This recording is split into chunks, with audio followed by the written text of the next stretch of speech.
Hey everyone, my name is Josie Fox and I'm an opinion editor on The Dart. Today we are going to be taking a look at global protests around the world. Let's get into it.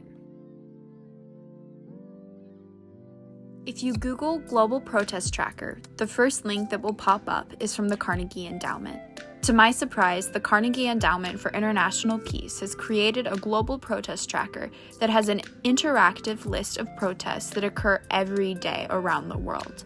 It categorizes the protests by duration, or how long they last, and also includes protest motivation, which can fall under economic, political, and corruption. It's a very detailed list and super easy to navigate.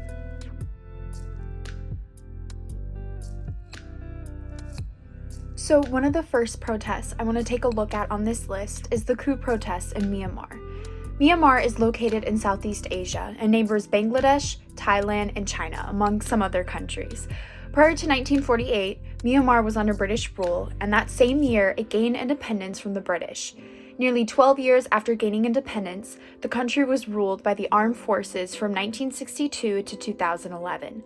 In 2011, a new government began calling for a return to civilian rule, which was accomplished, but only for a short time.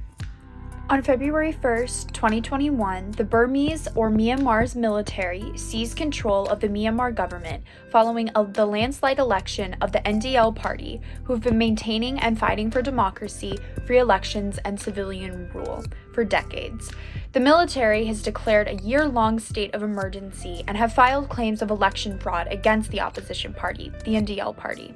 Currently, the military commander-in-chief, Min Aung Hlaing, is in charge. As of now, there have been no policy or leadership changes that have come out of the protests.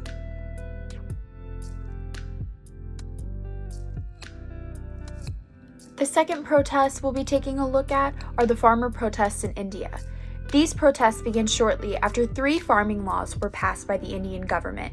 The first being the Farmers' Produce Trade and Commerce Act. Second, Farmers' Empowerment and Protection Agreement on Price Assurance and Farm Service Act. And finally, the Essential Commodities Amendments Act.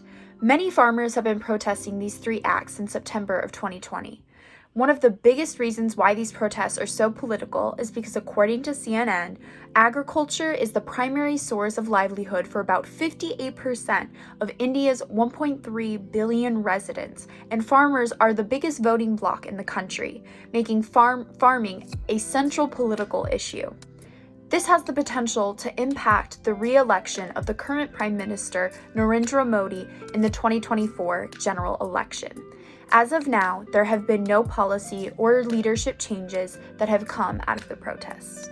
Thanks for watching, and for more content like this, make sure you like this video and subscribe to Dart News Online. See you next time.